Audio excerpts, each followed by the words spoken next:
Well, there were two events this past weekend that we'll discuss, both the final weekend of the women's series ahead of the cutoff for the World Match Play, as well as the third senior major of the year. We'll also talk looking ahead to the last weekend before the cutoff for the World Match Play this upcoming weekend. So a bit to talk about, but let's start with that women's series. Another 3 titles from the 4 events this weekend for Bo Greaves. But it was also the best weekend of 2023 for someone we've talked a lot about in the past, but haven't talked as much about this year, Fallon Sherrock. She won her first title of the year. She also had a runner-up. How do you rate Sherrock's game as we reach the midpoint of 2023? Yeah, so Fallon is a bit all over the shop at times. She's kind of lacked that consistency. On her day when she's being pressed, she can turn out quite reasonable mid-90s averages. She also has moments where she brings 60 averages to the board.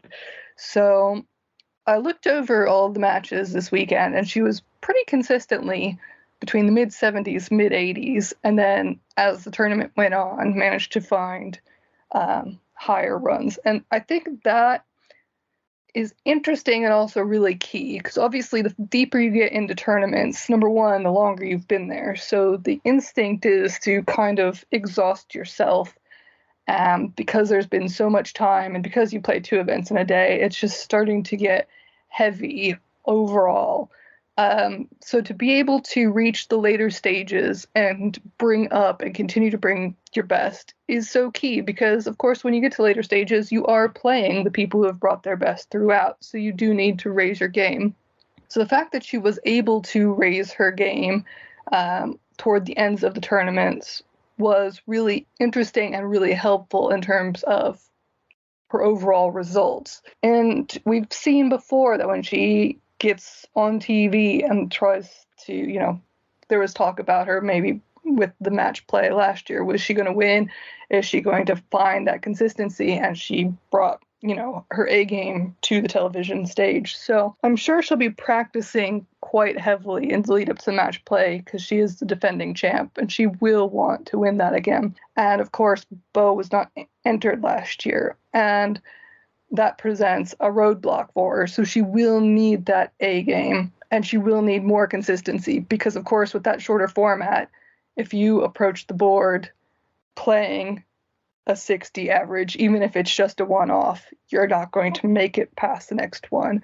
So I think she'll be on the board quite heavily. I think she'll be encouraged by the fact that she was able to keep that stamina going and get into the 90s a few times there toward the later stages of the tournament, because she will need that to go on. But I think the consistency is still maybe a risk. So definitely some extra hard yards on the board between now and then.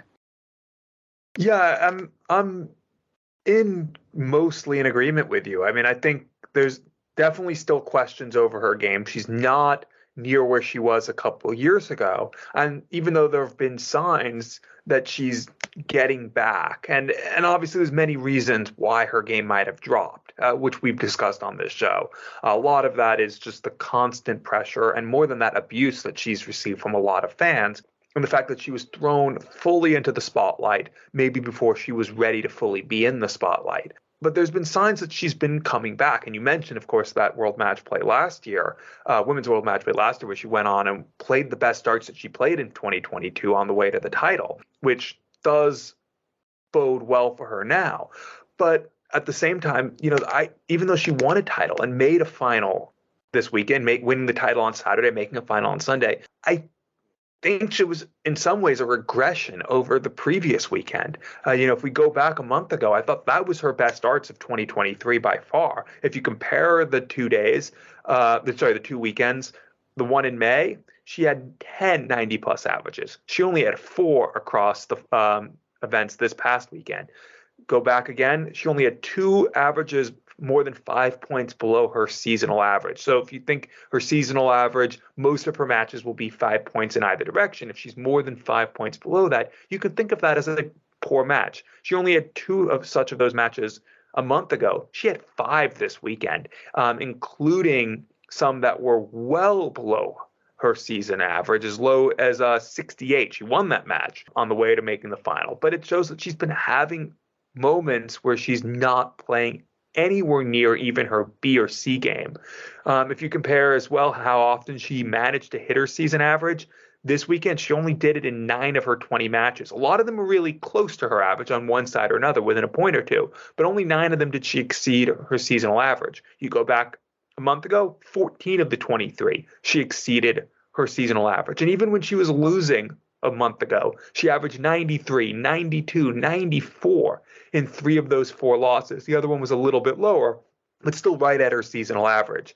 This time around, she was not hitting nearly those same heights. And even on that road to the title, 78, 80, 81, 70, 81, all of those matches up to the final against Robin Byrne were below her seasonal average. The one against Natalie Gilbert, well below her seasonal average of 83, 13 points below. She did up her game in the final. And at the end of the day, you can only beat what's before you. And she didn't have to play all that well in many of these matches to win. And she won most of her matches. She won 17 of the 20, including some wins over very good players. She beat Aline de Graaf 3 times. She beat Lisa Ashton. She beat Lorraine Winstanley twice. This was a very good weekend, but it wasn't her at her very best.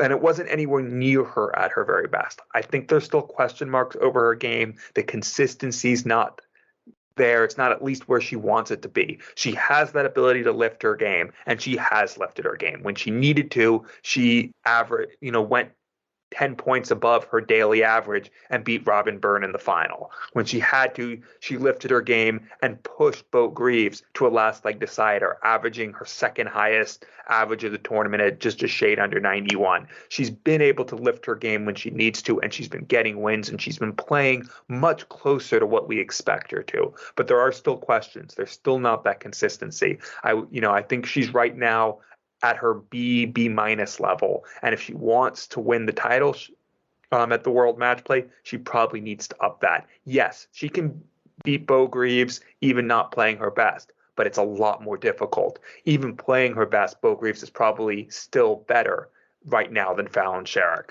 So I think she needs to find a little bit more scoring power, a little bit more consistency, or else she could go out first match. The field is deep enough, which we'll get to in a second. So I think there's a lot of room for improvement, but it is, at the very least, even if it was a regression from the previous weekend, still signs of an overall step up from where her game was a year ago.